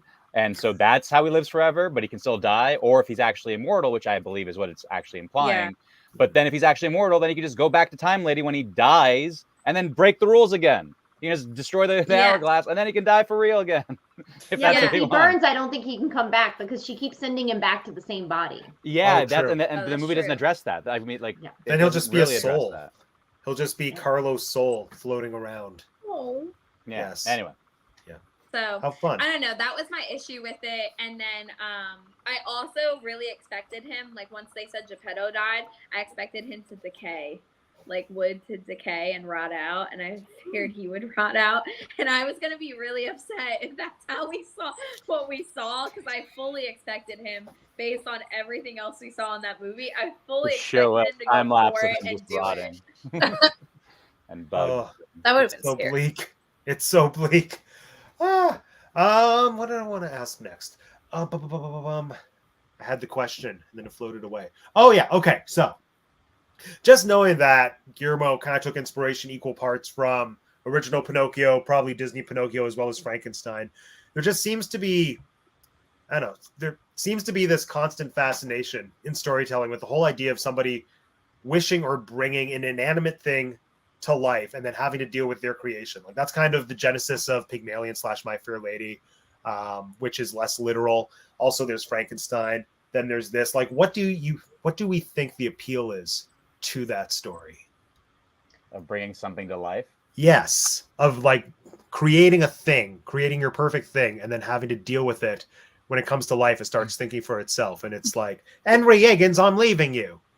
I have a question. In all these stories, is it men bringing things to life? Yes. Yeah. Well, no, I was just gonna say, I feel like this story got a bit of a, like that trope got a bit of a facelift through the 80s, 90s, and early 2000s because you have things like She's All That, Jawbreaker, where the makeover story, but then the girl turns into something that they can't control anymore, and it brings them down, or it does something amazing, right? Or you even had like various bringing dolls to life movies in the early 2000s, right? Where it was young girls. Life Size with Lindsay Lohan. Yeah, so I feel like that trope gets a makeover. Like you said, My Fair Lady, like that's not a direct interpretation of that story, but it's that story, right? So in answer to your question, where I think it's not always, I think that was that way of women maybe taking that trope and making it their own. Well, I was going to say maybe it's because men are jealous. Because they can't create life. Yeah, that's a wonderful way to look at it. And they want to experience what it's like to create their own life all on their own. Yeah. Well, it's kind of like the Frankenstein God complex too, because there's that line in the Universal movie that had to get cut because it angered like the churches, where he says, "Now I know what it's like to be God after the monster comes to life." Yeah. So it just, I think that's a fundamental archetype there, like man trying to be God and failing. So like with Frankenstein's monster, and even in this case, it's I think that's kind of in there. Well, actually, sorry to elaborate that and to make it like, I don't know, maybe a useful point. I think that because this movie, Pinocchio is created, in this drunken rage, grief, and immediately afterwards, and for most of the film, Geppetto doesn't. There's a folly to what Geppetto did and what he keeps doing, because he doesn't accept Pinocchio for who he is, right? And that's one of the aspects. And at the very end, when he says, "Oh, Pinocchio, like, you don't need to be Carlo, you don't need to be this or that. I mean, I love you for who you are." That's when sort of the happily ever after, quote unquote, happens in the movie, the resolution.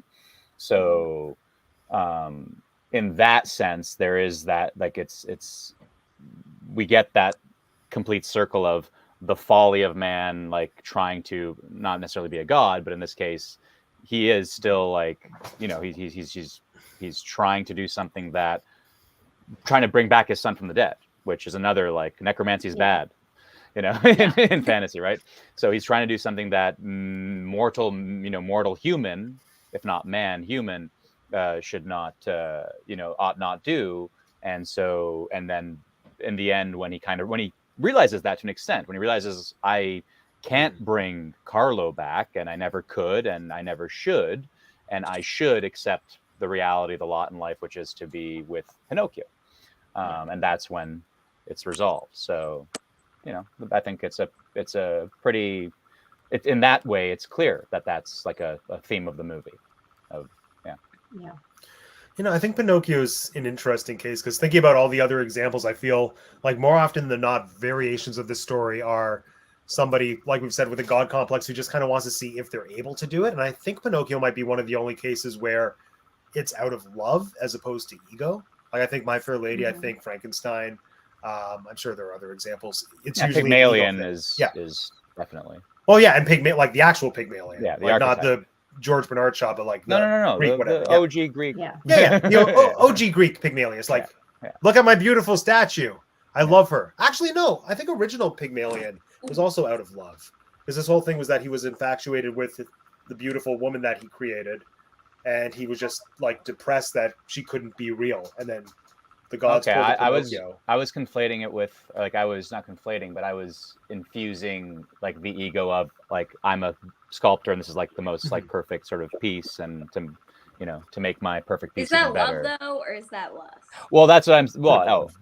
And for a modern day telling, kids, you can watch Weird Science. Is that what Weird Science is about? I mean, I'm just blowing it out of proportion. It just, when you were describing it, I was like, that's Weird Science. That's exciting. Well, we're going to watch My Fair Lady eventually this year, so this discussion will fall more in depth. So excited for the Audrey Hepburn marathon. Wait. Oh yeah, that's happening. Woo! Except we're not doing Breakfast at Tiffany's. Good. What? Come on. I don't know. Mickey Rooney is talk about the racism. Mickey Rooney is racist, and she throws the cat out of the car, and I can't handle that emotionally. Okay. Yeah, true. But I get, or maybe we can. I don't know. There is a lot to discuss with Breakfast at Tiffany's, so we'll see. Anyway, before we move on to the game, I want to do a quick go around. What was the most surprising thing, moment, scene, choice for you in this movie? For me, even though this has no bearing whatsoever, this was the first time I realized his name is probably Pinocchio because he's made of pine. So that's a case of me not picking up on things right away. Really? Thanks Well, for it's supposed to letting be us know. Italian, right? Presumably. Yeah. So Pinocchio and Occhio. I think it's I, but I don't. I think it means of pine. Yeah, I don't know. So Oh no, either way. Vince, are you here? Vince is Italian. He can. Vince, let us know. Let us know. And I think the biggest surprise for me was just how they dealt with the afterlife. I didn't expect this movie to be so much about death, and I loved it. I really enjoyed. I thought it was a thorough exploration about just ideas of mortality, and it made me think and it made me feel in ways that I didn't care for, but it's so rare for movies to affect me that I loved it in a, like, what's the word I'm looking for? Painful way. So there it is. Jeanette. Most shocking moment was the ending where they decided that everybody's gonna die. So that was a shocker. Surprise or like aha moment, much like you figured out Pinocchio had to do with pine. I never understood why Candlewick was called Candlewick. And then they described that in this movie, and I was like, holy smokes. And there was a couple of other things I can't remember right now, but there were some very pointed things that they explained that I had no idea why they were that way before. There was one, it wasn't just a lie is as plain as the nose on your face. It was something else that had to do with that they said, and I can't remember right now, but there was a lot of like, visible to everybody but the liar. Yes, that. Yeah. Oh. I never heard that before. And I was like, oh, so like, I love all these little, just like linguistic things that I found out in the story. And while we're here, I'll just throw in that the set design of the afterworld was like, oh yeah, fave. That was amazing. Wait, hold on. Why was Candlewick named Candlewick? He said something. I was as small and weak and Thin. yeah, and thin and like easily manipulated or whatever, like as a candle wick. Yeah, because his dad Oh. his dad named Yes, him for those manipulating reasons. him. I was like, oh wow, great. He said something else too. There's like a lot of intricacies with like linguistic things that in here that they described, that things that I'd been paying attention to in the story for years, never understood the context. So This film is rated PG. Really? As it should be. yeah. I disagree. As Jeanette can attest to. She guarded her child watching this movie. Guardian. Yes, there was guidance being That's had. true. Yeah, that's true. Yeah. Yeah, I don't know if I was.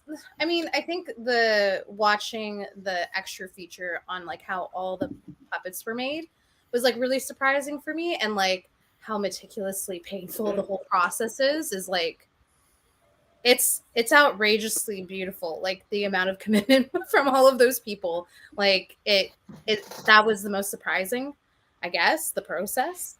But I think something that was like nice for me as an audience that I was surprised that Guillermo kind of explored was I guess like Geppetto's like relationship to religion throughout the movie. Right. Because There was like so much Jesus. so much Jesus at the beginning. Like the reason why Carlo dies is because they're fixing the crucifix in the church. Mhm. And maybe this is something that I would have liked for the movie to explore more, was like Geppetto's relationship to his faith and like that destruction of it. But I do think like as a secondary theme, they did so well with it, and the way that they tied it with Tilda Swinton's fates throughout the movie, and then at the end when all of them die,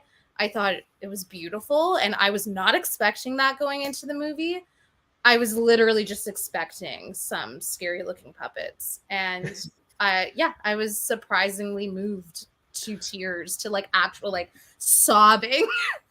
But I was pleasantly surprised from the whole movie. So Nice. Morgan. Probably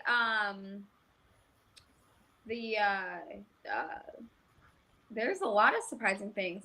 I think the most is the time period. I really just was not expecting that. I think because when I picture Pinocchio, I picture it very old Italy, like old, like early 1900, like very early 1900s, if not late 1800s. Pinocchio, not like, or time period, not mid 1900s. I don't know. It just didn't. I don't know. I can't get that part out of my head, and the fact that they had communism in it, I was just like, whoa, where are we going with this? And then the whale, the so gross. The whale choice really threw me off, because it's not a whale, but it's a beast. No. In the original one, and I said that about the live action Disney one, I was really ticked off that it was a sea monster and not I a hated whale. the sea monster. And I hate everything. And then about the I think live we action heard Disney. that in the original book it was a sea monster or something. I thought that we looked that up or something. Maybe not. I think, but I don't know when it was originally written, but they didn't know. 1883. They didn't know whales existed in 1883? They didn't. I don't know that they called them whales though. Yes, they called them whales. It's in books. When did Yeah. when were whales discovered? No, like I knew they knew of them, but I didn't know if they just called them like sea monsters, like different. No, when did Moby Dick in 1883 they were well familiar. But Moby Dick was 1851. I feel like they say whale. Yeah, okay. I think that the creature in this one was a much better creature than the one in the live action. Yeah, the one in the live action Disney movie had tentacles. Yeah. Oh. And it was not a composer of great songs either. It was not. It was no, it wasn't even a kraken. It was just a stupid whale. Yeah, it was a whale with tentacles. Tentacles does not a kraken make. Yes. Either way, I'm very bitter towards krakens right now. It was really surprising that when you go into the stomach of that thing, that you could actually fish and eat the fish. But that's always my favorite part of the story, though. I love that. Well, I always assumed they weren't in there very long, but it seems like in this one they were in there for like a pretty long time. Yeah. Geppetto's usually like hanging out in the whale long enough to set up a little home. Yeah. Animated one has that too, yeah. Yeah, he's just there with Figaro, hanging out. Yeah. Yeah. Alex, No most surprising Figaro. thing or impactful moment or whatever. So I'm gonna say the things I have to say right now. So I looked it up. So yeah, Okio is like eye. So it's like the root of Pinocchio is pine eye, and apparently Pinocchio is also like a colloquial term for pine nut potentially. Okay. But anyway, so that's one. Two, the most surprising thing. So I had two surprising moments. First surprising moment was near the beginning of the film when Carlo asks Geppetto to sing him the song, the Mama song. I was surprised by how horrible that song was, and also by how horrible on two fronts. It was just a bad song musically, in my opinion, and then two, it was bad for a bedtime song. Like how are you supposed to fall asleep when Papa's going, "Ah, you are my son, my son." Anyway, so that's that. And then finally, the second surprising moment was when they were in the Nazi youth training camp. Although I think, anyway, I want to say it was like a regular military camp. Yeah, it wasn't also I don't think it was incorporated Nazi. youth. I think it was just generic. Well, not generic. It was. Well, yeah. Well, World War II, Mussolini's Mussolini. training camps. Yeah, no. He was. They were Nazis. They were fascists. Like it wasn't like Japan. It wasn't like a Japan situation where they were like just another like ally of Germany. Like Italy was like officially National Socialism. Anyway, so when they were at the National Socialism camp with kids, Pinocchio's nose magically stops fucking growing from lies. Stop swearing on my show. So he's saying. Oh yeah, sorry, we bleeped it. Yeah, he's there for like the 10-15 minutes. He's there. He says. He's asked if he's afraid of the enemy. He says yes, but then he says no. Nothing happens to his nose. He's talking to Candlewick Boy, and Candlewick Boy says, your father's a coward or whatever. Geppetto's a coward. And then eventually Pinocchio's like, I love war. War is my favorite thing. War. And not only does his nose not grow there, but at the end of the movie, when he grows his nose to save everybody, one of the lies he tells to grow his nose is that he loves war. So those are maybe it's a character surprising. transformation, Alex. It might be. Yeah, maybe it's one of the many rule-breaking theme of the movie where the rules don't matter because you can just break them. No, but wait, what? Didn't he say he loved war in the camp because like he just liked being with the kids and like doing the things? Like he had no concept of what war was. Okay, if you want to make that point, then at the beginning of the movie, when he's created, like at the beginning of Pinocchio's life, when he says, I'm a real boy, and his nose fucking grows, it's not because he's intentionally lying. He has no concept of what a real boy is. And he's not going around being like, I'm a real boy to be spiteful. He's just saying it because no, but he doesn't realize. Oh, right. Yeah. But like that's a fact. He's not a real boy, so he is lying. But he doesn't know he's lying. He doesn't know that war is a bad thing. It's a fact that he doesn't love war. It's not ambiguous. You either love something or you don't. That's also a fact. Except is the nose rule, does the nose only grow when he knows he's lying, or does it grow when he says forget that part. He said he's afraid of the enemy, and then he says he's not afraid of the enemy. That's also a lie. That's he knew true. he was lying. So there we go. Okay. There's no reason. I did not take meticulous notes, so I can't. Do you have more notes, Alex? I have many notes, but there's no time. There's no time for all the notes. So I don't want to be too selfish. Guillermo, and he'll make edits. Yeah. No. It was re-release. I mean, part of me wants to hear the rest of the notes, but also part of me. I also like Guillermo, Blade for the like record. I like Yay. Pan's Labyrinth. I like Blade 2. I don't know if I've seen any other He did Guillermo. Blade? I like Hellboy. He did the second Blade. Or Blade 2? Oh. Yeah. Oh, cool. And Yeah. What about Crimson Peak? I haven't watched Crimson Peak. I've Crimson heard that's Peak is- amazing. That's another movie that has a sequence that still haunts me visually because it's very graphic, but I like outside of that, beautiful movie. Yeah. So anyway, the game. Woo! Game time. So this is a game that we haven't played in a long time. I'm going to give you a name on screen, and you have to tell me if it's an Italian author or a pasta. No. Oh my god, I love this. Nice. I'm going to do so well. Author This or brings pasta? me. This Yes. brings me flashbacks. No cheating with your significant other. He's asleep. He's not answering my messages. what it- Oh. It's okay. I'm on my own. I'm fine. Can you tell us if some of the authors are like literally named pasta names? Can we confirm that if it is a pasta, it will not be an author? Yes, that is correct. There's Okay. no crossover. Okay, no crossover. And then you'll get an extra point if it's an author, and you can tell me one thing they wrote. Dude, okay. what the heck? I mean, What? I don't think. Well, I don't know what your knowledge of Italian authors is, but I I can feel only like think of you won't one. know. Yeah. My knowledge of regular authors is zip, unless you count Dr. Seuss. Good author. Okay. Here we. Oh, where'd Lisa go? Very racist author. I'm here. I just She's need to hiding find her a cheating. pen. No, Okay. I need to find a pen. So yes, I advise everyone get 2 pieces of paper and write down pasta rather, or author. Or if you're doing it on your phone, just have it ready. Right. Okay. Okay. Here we go. Oh, wait. Do you guys say pasta differently in Canada? Pasta? I don't know. Those are the two, I've yeah. never heard anyone say pasta before until right this second. Well, pasta's. Pasta's not It's very not right. common. It's not. Yeah, right. it's not very common. They say it that way in New Zealand too. Pasta. Oh. Pasta. Yeah, I say pasta to make people upset. You know what? I This say whole show, pasta to make Italians upset. Yeah. you know Yeah. what this whole show has taught me today? That my grip of time is so bad. But like you let what do My you grip mean? of how late things are. Oh, like your sense of time. Okay. Like my sense of like what's old and what's not. Always here to learn. Okay, here we go. The first one. I don't know how to pronounce any of these words, but there it is. Pelodi. Sure. Colori. Collodi. Yeah. Colodi. Gorlami. Gorlami. All right. Author or pasta? Feel free to What play made you along in the come up chat. with author? By the way, I looked it up, and did you know the person that originally wrote Pinocchio was named Carlo? Yep. Do we think that's a coincidence? Nope. I do not. Okay. Just wondering. Imagine if it was a coincidence. Good If research. Guillermo just didn't know that was the name, and then he Just was for the lulls, I'll put money on it's a coincidence. Okay. Just so that we make things spicy. Yeah, we'll call Guillermo and Yeah. see what he has to say. Okay. Okay.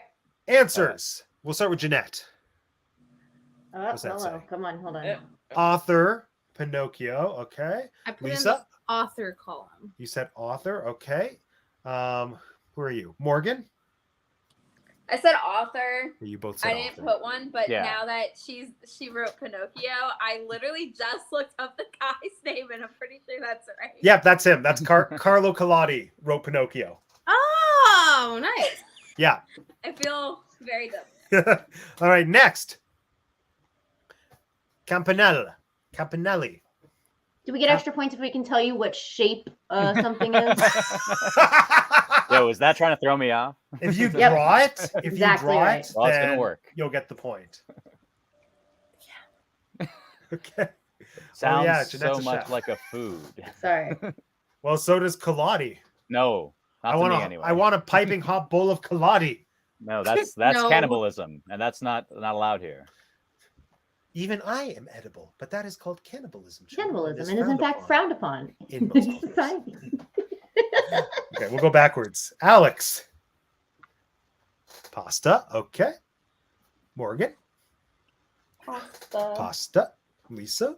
Pasta. Oh, Pasta. I Jeanette. just wrote the word campanelle and I meant to write, Oh, is it campanelle? pasta, and that's my little drawing. Wait, like what, a horn? what does Is it look like? like? It's a little, it's a horn, it's like a French horn horn? shape, Yeah. but it's fluted and flowery. Like a cornucopia. Pretty. Yes, Pretty. kind of. It's just very flowery. It looks a little bit like a. Well, surprise! It's an author. Just kidding. It's a pasta. Oh my god, stop. Next, Alighieri. I think that's how you say it.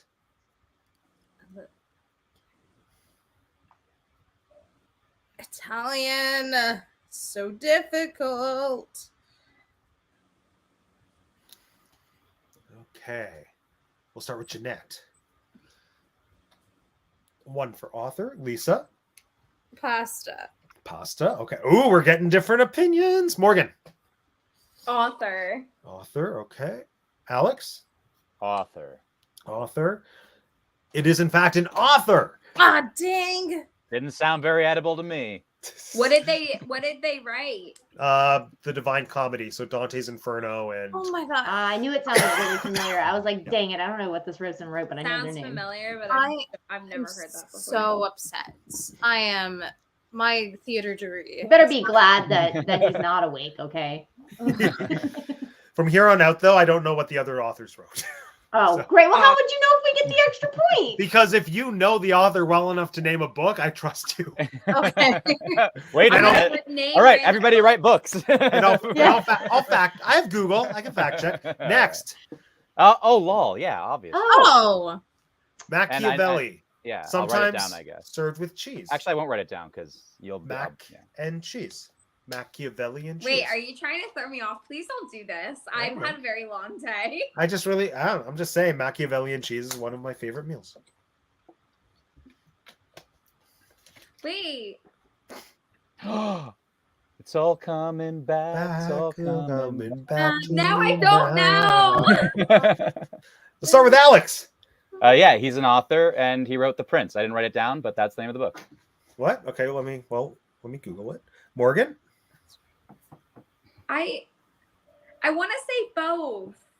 It's a pasta and an author? It's there. None of the answers are both. None of them are both? None of them. Are Okay, No. then I'm going to go with pasta on this one. both. Okay. Lisa? Solely because of Luca. Machiavelli the Prince. God damn it. Nice. Okay. Jeanette? He's an author. I didn't know the name of it. I just knew he was a philosopher. He is an author, and Wikipedia says he wrote The Prince. So, point. What is The Prince? How does everyone know what this is? But me? That's I where thought the it was a whole little like Prince. that's where the idea of Machiavellian like things come from. It's Yeah, the the- description of the how to rule a needs- country. Yeah, the actions are the means to the end. That's Yeah. what I know. Yeah, it's I think it's supposed to be composed Yeah. of letters that he wrote to an Italian prince, like to a Oh. prince, and it's sort of his lessons on he wasn't like I don't think it was direct. I think Machiavelli like It was like he a wasn't an narrative. advisor, but he wrote these letters kind of instructing, I think, but I don't remember. It's been so long. But yeah, Well, it's how to you rule. learned How to See, rule a I country.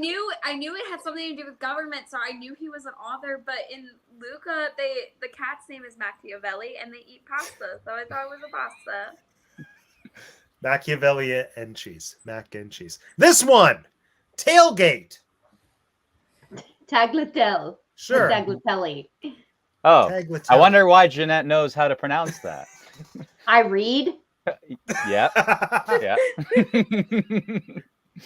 Okay, we'll start with Jeanette. I haven't wrote it down yet. Okay, we'll start with Trying to get my Alex. phone closed out. I'm sorry. We have 1 for pasta. Morgan. Pasta. I do want to say I did write author for the last one and then changed it. Thank you for your honesty. Lisa. Pasta. Pasta.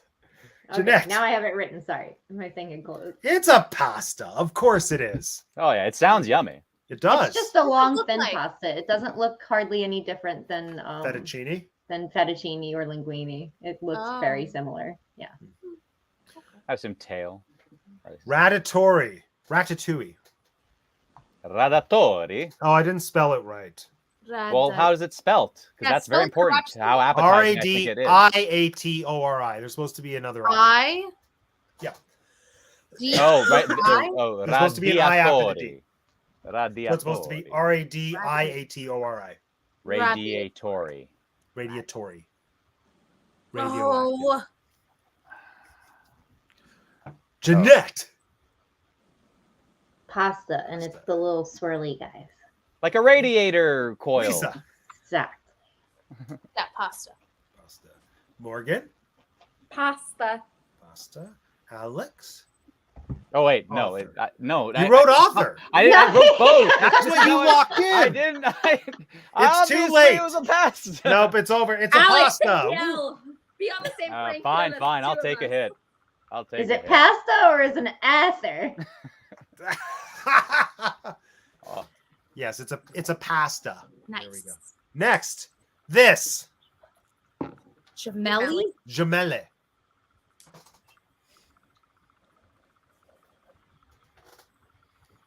We'll start with Alex this time. Alex, double check your work. All right. Whatever. Author, okay. Morgan, Pasta. pasta, okay. Lisa, Author. Author. author, I okay. forgot what I wrote down. Jeanette, Author. we were looking for pasta.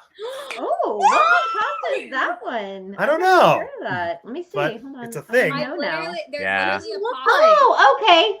They're Yeah. the ones that are twisty as well, but they're not the fully coily ones. They're like the longer, Oh, yeah. smoother coil. Yeah. Okay. I They know look really this good. because Stretched out coil. of Pasta Interesting. 92nd little pouches. They have the Yeah. gemelli. Okay. I didn't even know that name of that one. Very good. Learning's fun. Next, Yes. Boccaccio. Boccaccio. Boccaccio. Boccaccio. Boccaccio. Okay. Jeanette, we'll start with you. Ooh. Sounds appetizing. Does. Okay, one for author. Lisa, Pasta. one for pasta. Okay. Morgan, Author. one for author. Alex, author. We were looking for author. Yay! Lisa's disgruntled. So upset. Next, this Manzoni. Manzoni. You're not even allowed to put Zoni after your name if you're not a pasta. Like, that's I beg to differ. also, that sounds like a really great gay club name. Manzoni. I'm just saying, it's a great name.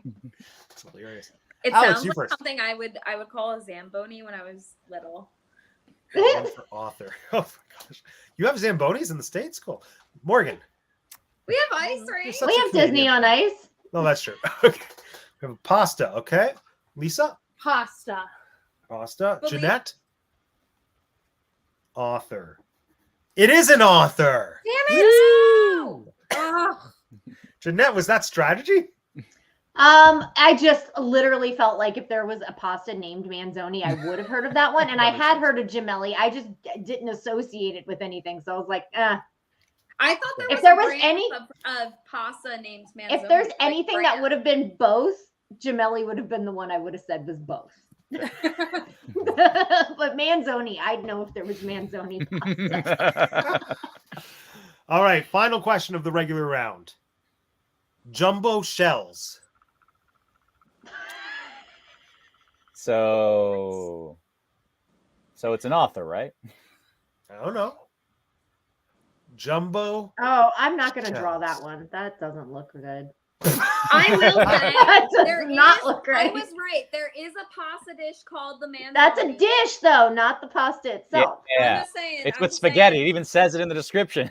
Yeah, I'm just saying. that's a Wait, what? dish. Alex, did you Not the Google actual Manzoni? pasta. No, I just stared at her phone. I saw the Oh, okay. spaghetti. Yeah, I right? Yeah. googled it because I was like, "There's no way!" Like, I swear I've seen a box or Yeah. something. Oh yeah. Okay. Let's start with Alex. Jumbo shells. Author or pasta? Pasta. Okay. Morgan. Pasta. Pasta. Okay. Lisa. Pasta. Pasta. Jeanette. I've spared you my artistic rendering. It's actually an author. No, you're lying to Yeah, me. yeah, he's lying. I know. At Yes, the very I know. at the very I least, it have would have them to be in both. my cabinet right now. Yes. It's not. Yeah. It's a pasta. So hooray! So these are the points you have. Jeanette has 12. Lisa has 7. Morgan has 8. Alex has 9. How many points do we want to wager for the bonus Wait. question? What? I was only one behind Jeanette. Jeanette got I lots of answered extra pasta points with, shapes.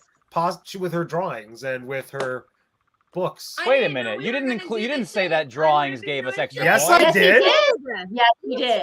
That's did. why Oh, I okay. did. It's a I joke. didn't Yeah. clock that. Sorry, guys. That's why we listen, Alex, with our human ears. No, I heard name the book, and then I guess I stopped. Yeah, it's okay. That's all I heard.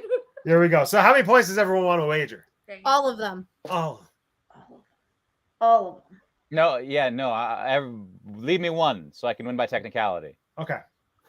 Here we go. So, Whoa! I want one. oh, you want one too? Okay. Wait. Leave me two No, then. Leave me two. Wager. I have 8, You have 8. so 7. Okay. And Yeah. Alex, you want to leave 2, right? Yeah, I want to wager 7. Okay. Okay, here we Unless go. Lisa wants to wage less than all of her points, then I want to wager maybe even less. No, I want to wager them all. All right. Okay. Okay, here we go. So, technically, if we've all been paying attention, everyone should get this. Please write down the first and last name of the author of Pinocchio. Uh-oh. I hate you. Spelling counts. No! Yeah, I have no idea. I wrote down the name. I know. Oh yeah, sure. That's not fair. That's It not is. fair That's advantage. totally fair. You paid attention during the test. Well, Matt No, said that's to you me wrote 2 it down columns. immediately, which And I wrote 2 columns, and now I have the name. All right. We'll start with. Oh, Morgan's still writing. Alex is still I got writing. it. I got Okay. it. Well, Alex, I we'll think start the with you last whenever you're name's ready. Spelled wrong though. okay. Here. Carlo Combinelli. Wait, how did you spell Combinelli? I spelt it Combinelli. Okay, good, good. Morgan? I have Carlo. Oh, that looks Does that- closer to She's what got it a bad was. case. She's got a bad case of Carla Colio. Does that say? Oh, I thought it said calico, like the cat. Okay. Carcolio. I couldn't remember if there was. I couldn't remember the last name, but I knew it had like a double L and some O's and some Yeah. I. Okay. Lisa? Carlo Collodi. Okay. Oh, see, Yeah, you were I super was close. close. Jeanette and Lisa are both right, which means Jeanette wins with 24 points. Are you really gonna say I was wrong? Yes. You missed. Yeah, she wrote Coley. I missed one. You would be wrong in Duolingo. You would be wrong in Duolingo. You were That's closer the than standard. Alex. You were. Yeah. If I were grading that, I would have given me points. Well, we're not gonna. No, okay. You're a better teacher than me, Morgan, which is why you're No, the teacher. I'm not. I turned someone in for cheating today. Wait a minute. That's a good thing. That's a good thing. That Yeah. you Unless you're saying that them cheating is a failure of you as a teacher, but you turning them in is good. No, it's a kid that never does anything wrong. Or they always do, and now you just And you caught just them. caught them, yeah. No, they've never done it before. Oh, that's Because I watched their screens. Womp womp. But She copied, misspellings. copied the question and pasted it into Google.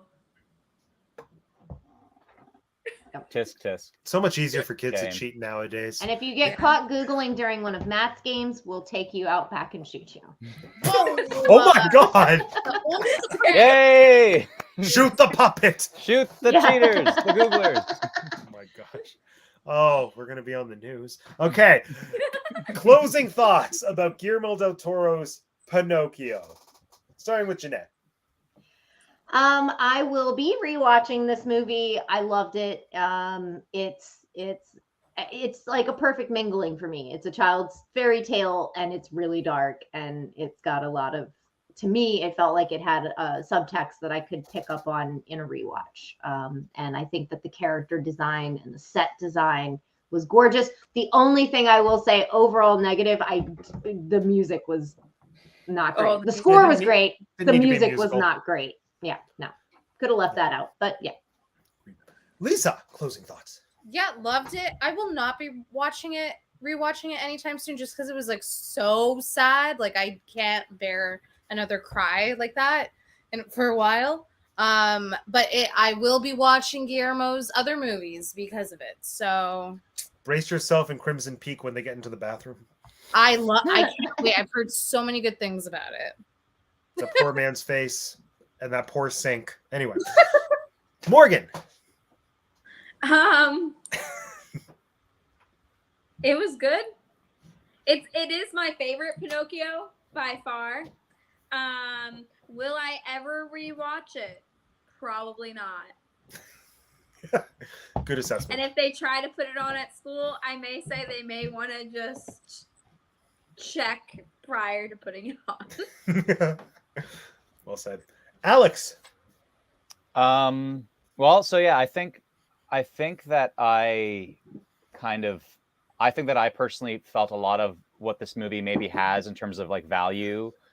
I personally kind of interpreted it as other movies have done those things better or more recently or whatever, more iconically to me, that when it happened in this movie. So it's like some of the points that both like specifically Jeanette and Lisa brought up, like that's what my theory is like I can't argue that these sort of meaningful and impactful things aren't in the movie. I think it's more so that when they happened, I just kind of interpreted them as more like been there, done that, and therefore they were less impactful for me.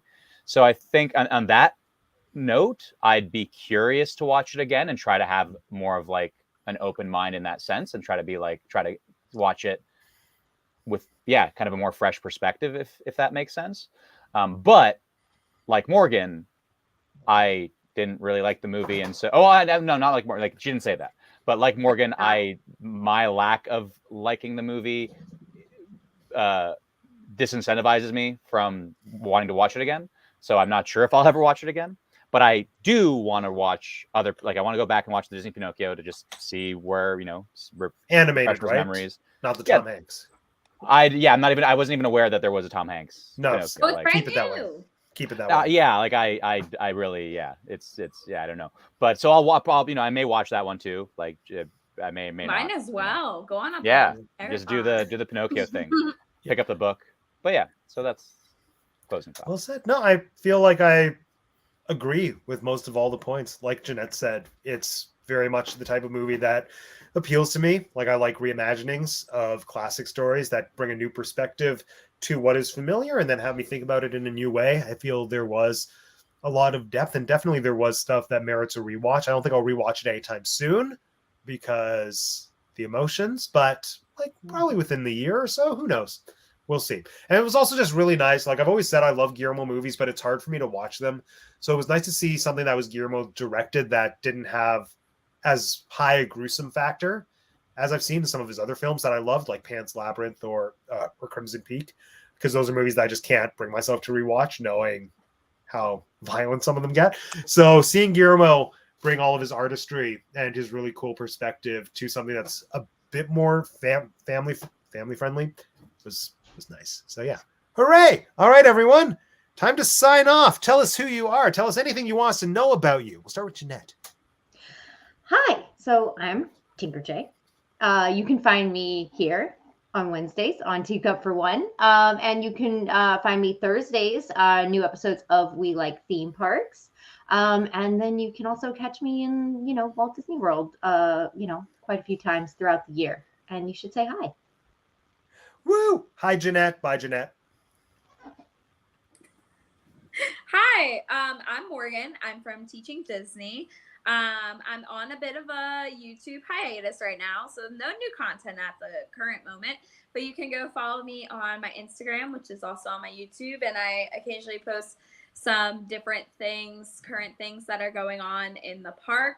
I'll be going to Flower and Garden. I'm going to be riding Tron in like 2 weeks, so that'll definitely be all over my story. So if you're interested, definitely go give me a follow. And when the school year ends, I'll probably start posting again because that's when I'll have time. Great. Thank you, Morgan. Hi, everyone. You can catch me here on Teacup for One when we do movie reviews. And you can also follow me on Instagram at Lisa_A_Alves, where I post a bunch of content about my hamsters and this theater stuff I'm doing in Toronto. See you next time. Thank you, Lisa. I am Alex Titai.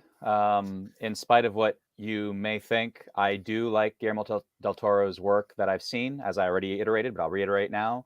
I liked I love Pan's Labyrinth. I really enjoyed Blade 2. I think Pacific Rim is also one of his, and I don't love Pacific Rim as a movie. I think it's a kind of bad movie, but I love Pacific Rim. I'm pretty sure. And I love giant robots fighting giant monsters. So that stuff, the action was cool. So yeah, I like Guillermo del Toro, and I didn't like this movie. And you can find me here, for things. So. And if you're watching this channel, it's my channel. Subscribe if you're not subscribed. Join us next week. I can't remember what movie we're doing. Maybe it's Tar. Maybe it's To Leslie. Maybe it's The Whale. Maybe it's all of those. Who knows? We'll find out together. But until then, friends, my name is Matt and I have 2 degrees. And this has been the Teacup for One. How do I end this?